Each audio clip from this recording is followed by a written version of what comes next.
was at church one day, and the speaker that day was different.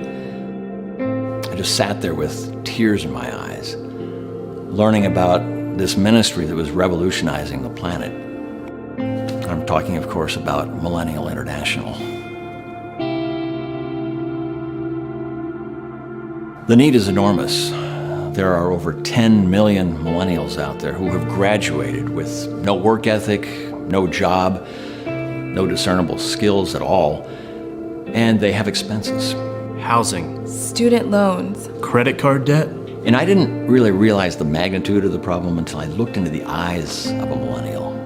And I saw that face with the dead, nothing's happening up here kind of thing. So I went out to the booth after the service and I talked with the guy, and he really informed me about the devastation that's not being able to fund a millennial lifestyle. Core Power Yoga. Birchbox for men. I looked over all the envelopes and my heart was really touched when I saw this one particular fellow that I just had to get more information about him. He was Declan from Beverly Hills. I am an aspiring photographer. I graduated college with an art degree, so obviously that puts me at a disadvantage. Volkswagen Jetta lease. Beard wax. Spotify Premium. In his last letter, he wrote to me and said that his weekend was, how did he put it? Totes lit fam. Literally have no idea what that means. Spin Cycle membership. Pet food for my rescue dog. Uber's home from a pub crawl. A typical sponsorship program costs $29 a month. Millennial International is actually $2,900 a month. Yeah, it seems expensive at first, but when you see the need, it is so worth it. Trunk Club subscription. Essential oils. Annual pilgrimage to Bethel Church. It's the same as a traditional sponsorship program, except instead of getting, say, a soccer ball for his birthday, he's getting an Audi. Am I capable of having a job? Sure, but I just feel like maybe employment right now would just kind of be stifling my creativity. Through the sponsorship program, they actually set up a chance for us to meet each other in person. I brought him an apple pie that my wife had baked for him, but I totally forgot he's gluten-free, so he couldn't eat it. I mean, obviously, I've seen Food Inc., so I don't eat the traditional meals like everybody else. For breakfast, I usually do like some kombucha juice. He really didn't have much energy that week, and it turns out, he was on a juice cleanse. And I wanted to respect that. My wish for Declan, that he would realize his potential in life, that he would be better, achieve more. I've been getting blue ribbons and participation trophies my whole life. What do you expect? For me, if it wasn't for the program, I'd have to get a job. Or worse, start a GoFundMe. Many of these kids in traditional sponsorship programs are fighting diseases like malaria, pneumonia, tuberculosis. And these millennials have the same struggle. Peanut allergies, pollen sensitivity, lactose intolerance. Kids in Africa are getting typhoid. Declan was recently diagnosed with tennis elbow. I was originally paying vision and eye care insurance for him, but it turns out his eyeglasses weren't even real. To me, you can't put a price on friendship. Join me in sponsoring a millennial today and help us. Help us. Help us. Help us live the lives we portray on Instagram.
a couple of verses. I'm going to ask you a few questions in a moment. But the main verse we kind of went with, this go back to it, just one verse tonight, though. Exodus chapter 2, verse 22. This is Moses. He's fled Egypt. He's come into a strange land. He's running for his life. We covered all of that. He waters. He takes care of these women that are watering their animals. And the women come home, the daughters come home, and his father says, how'd you guys get back so quick? And they say, this man helped us. And the father says, who is this man? Go get him, bring him back. And the Bible simply says this, then Moses was content to live with that man and gave Zipporah his daughter to Moses, and she bore him a son. And he called his name Gershon, for he said, I have been a stranger in a foreign land. Let's go to 1 Corinthians chapter 12, verse 14 through 20, if you have your Bible. If you don't, need to be up there. Paul talks about how the body works here, which is very important. And for those that aren't here, hopefully they can watch this and gain something from it. Paul writes, for the body does not consist of one member, but many. If the foot should say, because I am not a hand, I do not belong to the body, that would not make any less part of the body. And if the ear should say, because I am not an eye, I do not belong to the body, that would not make it any less part of the body. If the whole body were an eye, then where would the sense of hearing be? If the whole body were an ear, where would the sense of smell be?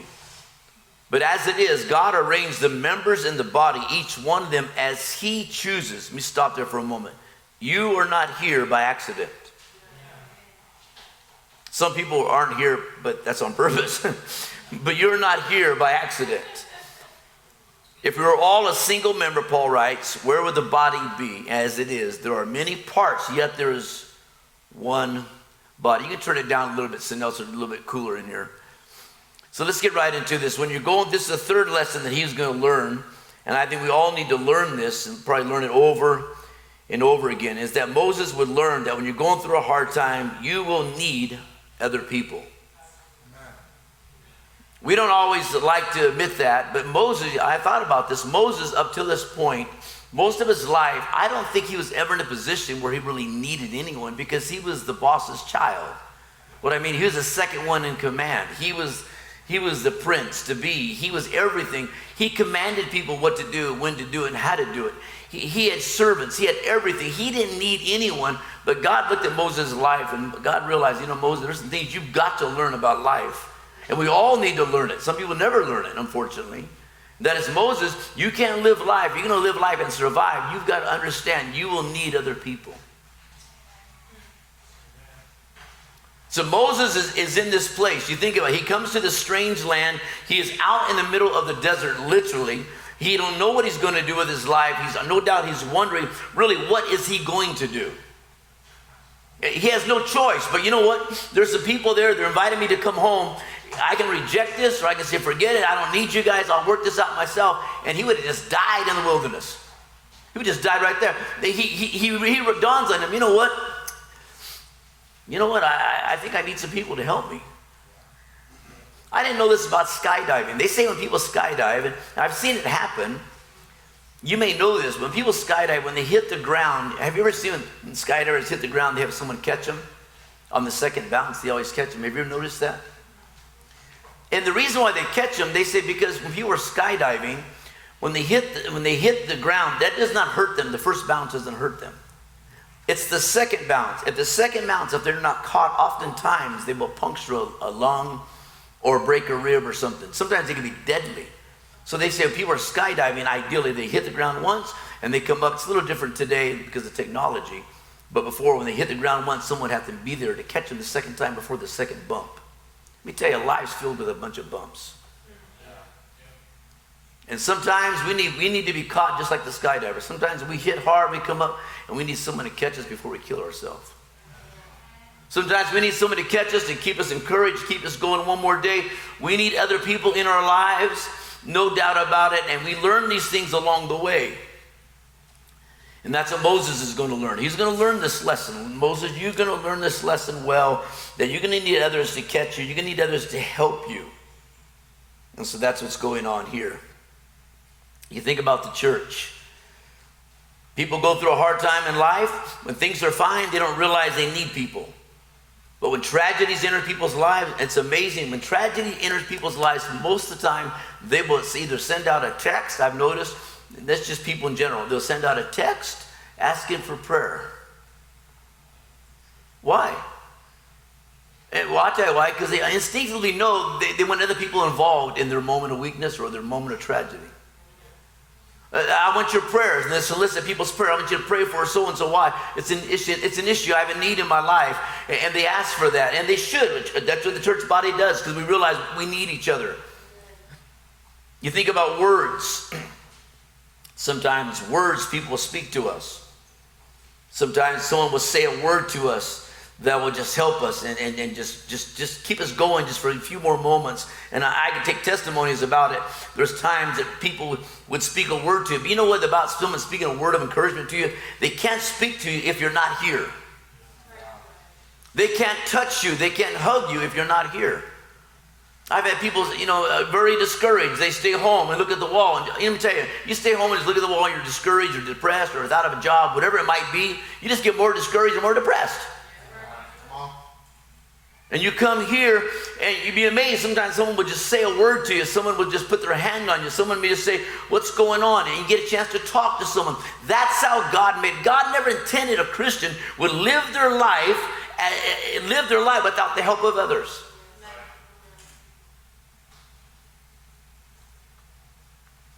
It can be financial. It can be all kinds of things. But if I were to ask you, how are you learning humility?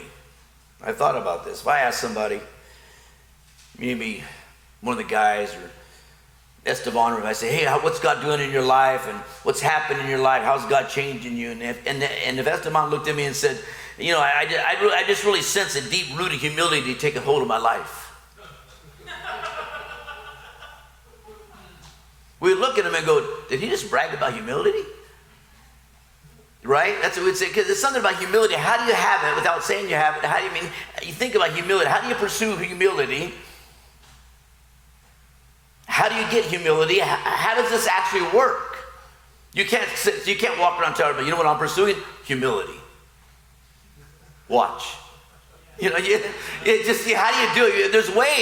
There's ways you can pursue humility, and we're going to cover some of those ways. One of the ways we're obviously talking about is when you understand you need other people. Because you'll be a life will humble you, but you need other people. You have to humble yourself, lay down your pride and your arrogance, and realize, I don't have all the answers. I'm not all the body. I'm a part, like a foot. Some people are the armpit, I guess. I don't know. But anyway, part of the body. You're only a part.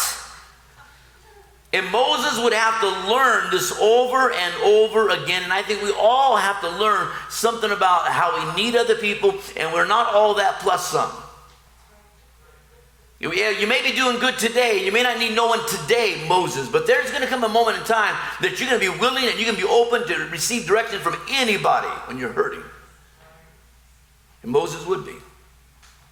So here's one way, and you can see whether or not you're pursuing humility, is whether or not, I just one little point here, and it's called whether or not we understand and we acknowledge our weaknesses. If we understand and we acknowledge our weaknesses. 1 Corinthians chapter 12, it talks about the body. And it says, as he chooses, he puts the body together, and he names body parts. And the Bible simply says, as he chooses, he puts it all together. Like I said, you're not here by accident. You're here by design. The church is his body. Right? Now there are several things that are here that just obviously stand out that I want us to look at. Very simple. And this ought to encourage all of us. First one is the obvious one.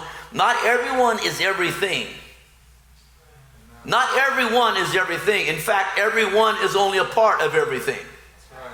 I know your mom told you you can do everything and you're everything. Sorry, I hate to break the news to you. You're not everything. You're not the whole body. You're the ear. You're the eye. You're the foot. You're the hand. You're whatever you might. You're only a part. You're only a part. You're not everything. Some people actually think they are everything. Right? You've met, I'm getting ahead of myself. This means every one of us has strengths, every one of us have weaknesses. Some of us are eyes, some are ears, some are hands, some are feet, but nobody is the entire body. We're all a part. We all have just a part. You play a part. Years ago, we were here. My grandson Kalani was here staying with us. And I don't know why I remember this, but this is in my notes. Stacy was praying. Before church, we had prayer in the sanctuary, and Stacy was praying, and Kalani was sitting down there praying with Carmen. And Kalani looks at Stacy and goes, "Man, you got a big head." And Stacy after prayer goes, Kalani says I have a big head. I said, "So actually you do, Stacy." No, but a lot of people have got a big head, but not that way. A lot of people have a big head. They don't realize.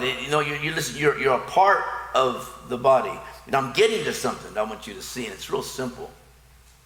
You and I being a part.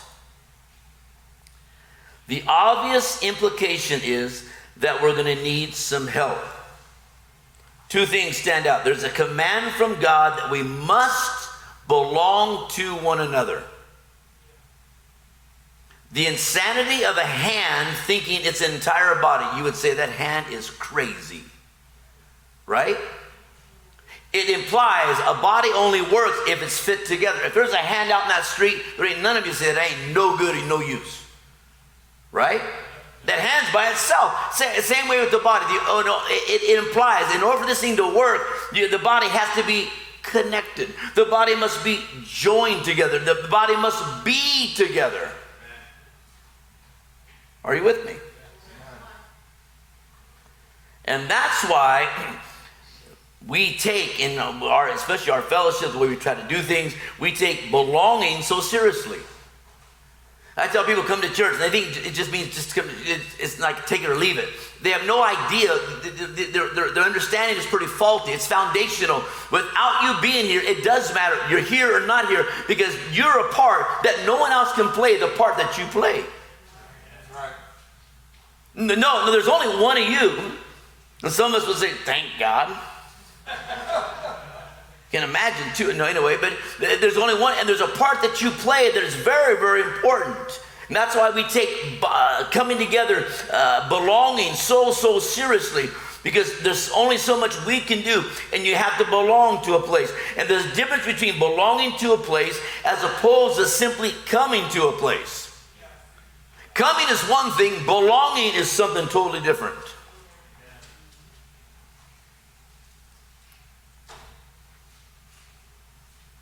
And you think about a hand. A hand can do only so much. A hand can't run a marathon. It'd be like, what is the hand trying to do?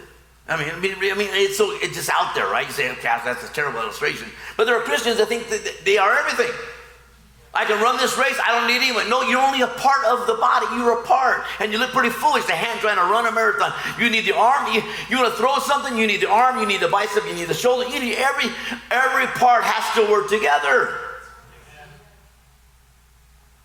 No, it matters a lot more than you realize. It all matters. Everyone working together. And when you and I work together, the obvious thing happens is you and I can cover each other's weaknesses. You and I have strength and you got weaknesses. And we come together, we cover each other's weaknesses and strengths.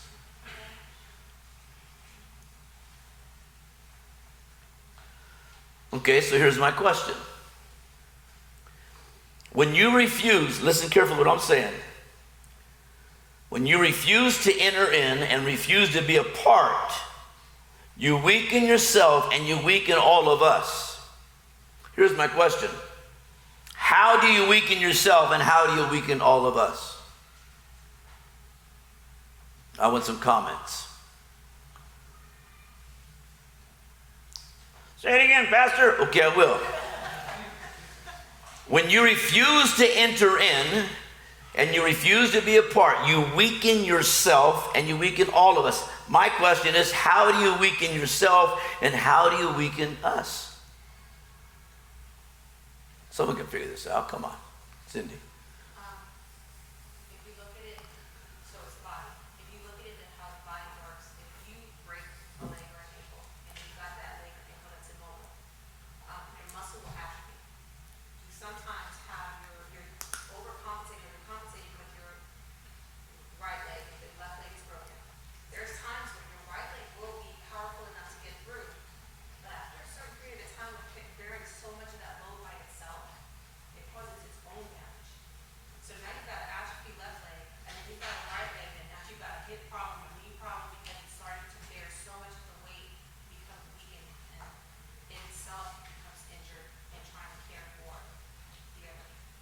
it gets overworked. Okay, very good. Someone else. Dale.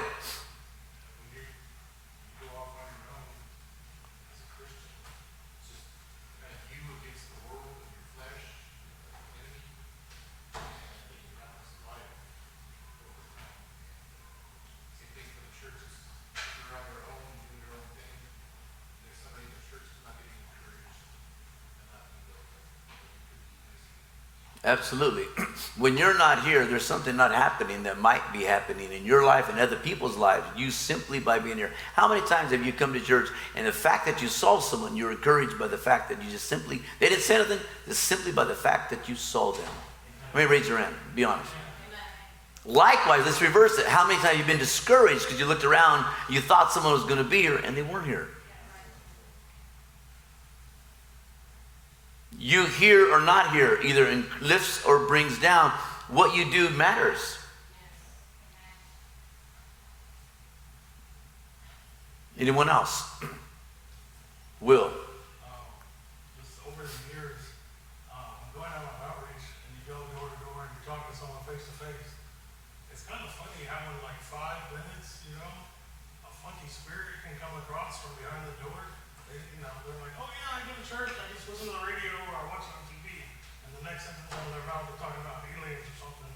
And you're like, okay, brother, yeah, you need to rejoin yourself to the body, When we're out and about on our own, we can, without realizing that we're not in connection with other brothers and sisters, we can acquire some funky spirits and not even think everything's okay. Yep. Okay, someone else? We come and we get a chance just to talk to each other. We bounce off each other and we say something crazy to one another. We say, no, brother, there's not 4 people in the Trinity. Sorry, but no, I know you read that somewhere. If you didn't read it in the Bible, you had one too many. I don't know what you had, but no. And you meet someone who don't attend church. The common denominator of people that don't attend church regularly are usually pretty weird people. I mean, they are. I'm just being honest. Not trying to be funny. Just meet someone who don't attend church regularly. You say, where do you go to church? Well, I don't go to church. I don't need the church. It's like the foot saying, I don't need the body. No, I don't need the body. Oh, well, you don't need the body. Okay. Even though God says you need the body, you say you don't need the body. So you're saying something different than God. Okay, and you start talking to them. No, because we're linked here, and there's something happens here that won't happen any other place or any other time. This is God's design, not man's.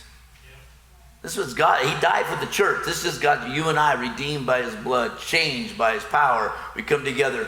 We didn't pull this off. God's done this. God changed our hearts. God touched our lives. It was God. It was a God thing.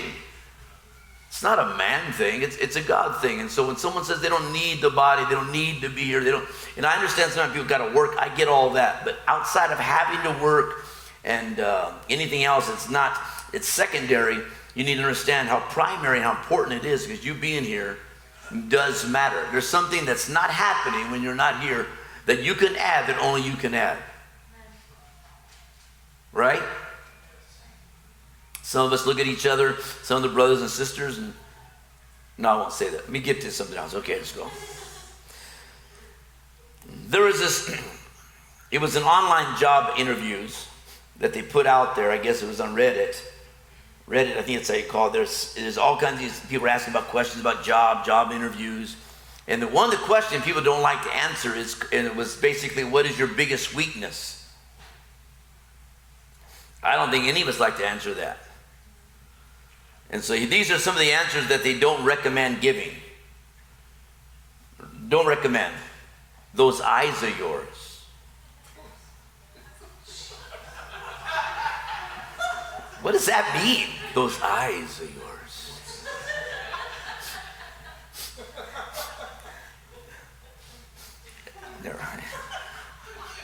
That voice.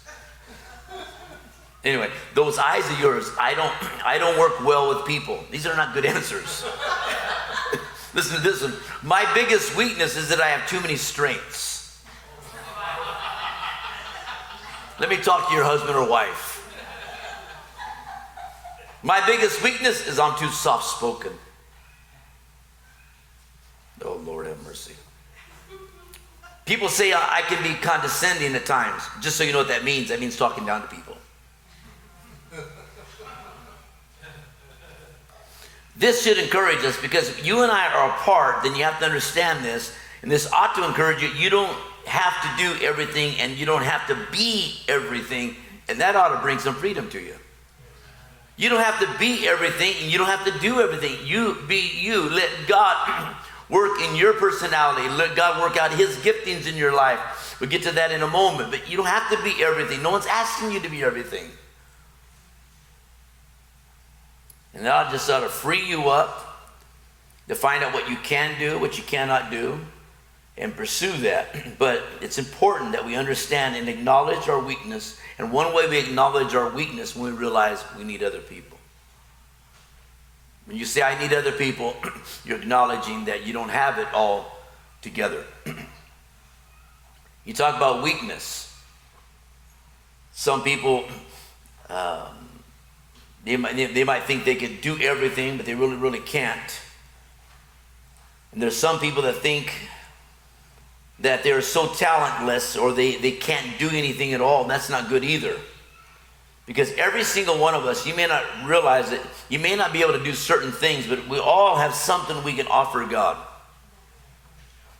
Some of you are yet to discover what that might be. And I'm not being funny, but we don't know. As time goes on, there's things that develop. There's things that come out of our life that are there. We have no idea sometimes the hidden talent that are in people. I'll tell you what I thought was crazy as far as just talent goes. Remember we did that talent show? I was amazed at all the talent was in the church. I just thought, Lord, how come we got to find a way to use this to reach people? But I was amazed when some people did. Some people danced. I didn't know they could even move. They could dance. Some people sang. Some people, they were amazing. To me, it was amazing. I was amazed at the talent. It was there, right? But having said that, there's also the flip side of that. The reality is we can't do everything. And sometimes people don't want to hear the truth about their lacking. You know, this generation, it's like you can't tell them the truth. You got to be PC. But I know we've heard of Got Talent, but there's a new show coming out, but you ain't got no talent. You got to be able to be honest. You got to be, you know what? You can't do that. No, you can't do that. I know you think you can, but no, you can't do that. The Bible says if a man has a gifting, it will become evident to all. People will know if you're gifted. You don't have to tell people I'm gifted. People will know you're gifted. You don't have to tell people I'm anointed. Did you know that? We will know if you're anointed. You know, as an evangelist, obviously I travel a lot. And, you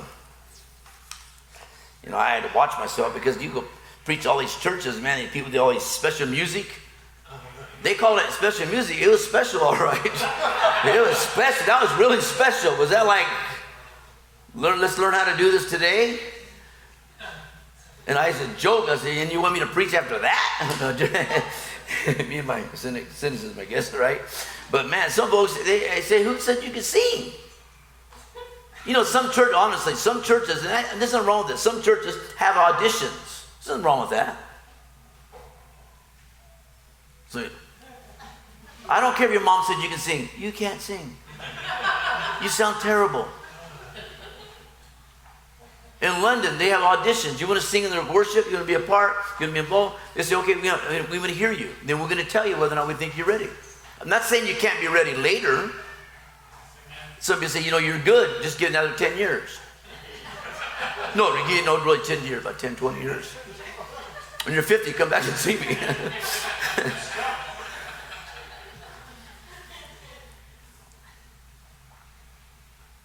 Arrogance. Every one of us, what are we? We're sinners saved by grace. And what's amazing, how you cut it, it's amazing that God can use any of us. That God can use any of us any way, that's amazing. Arrogance, here's what arrogance is. Let me explain this and I'm going to close. So arrogance or prideful is the brother who thinks he's not weak. And arrogance and pride is the brother or sister who feels that they're so weak God can't use them. Both of these are an accusation against God. Right? Someone says, oh, God can't use me. That's an accusation against God because God can use you and God made you.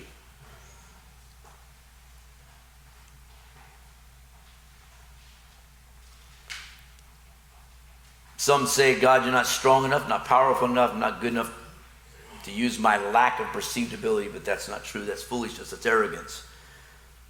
And we just simply need to be aware of our limitations, our weakness, and understanding, you know what, I can only do, I'm only one part. I need others to help to make this thing work. Whatever that is, you'll need others. I want you to bow your heads tonight. When I'm done, we're going to show a 2-minute video for an upcoming service for next Thursday. But here's my point tonight. You need to allow God to use you. You need to have a proper understanding of your place and that you are vital to the body.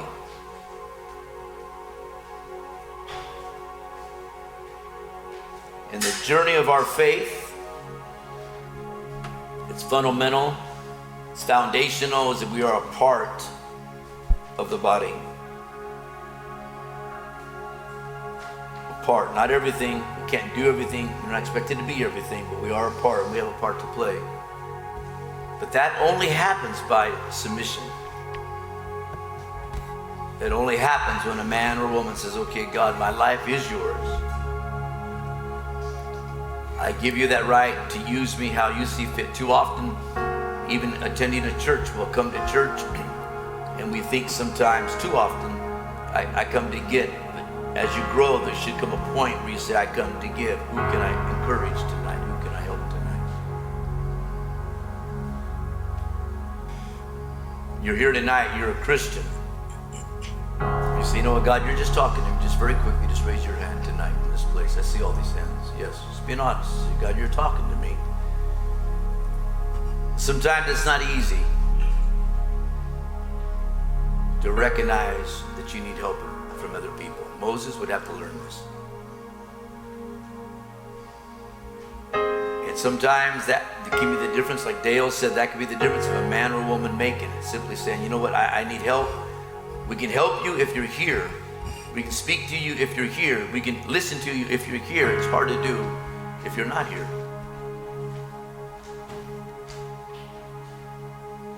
It's one body. I see all these hands. Maybe you're in this place tonight. Maybe you're not right with God. You say, you know what?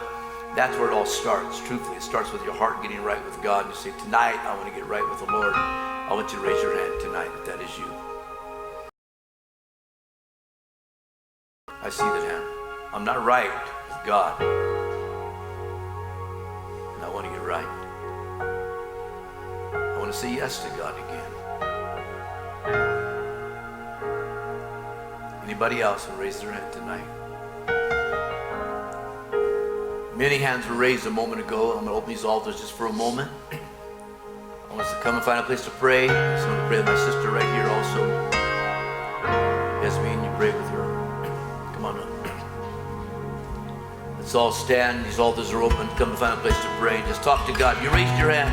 Just come and just talk to God. Seal it with God at the altar. Just say yes to God. Say, okay, God, I'm done fighting. I'm done fighting your will, your way. Here's my life.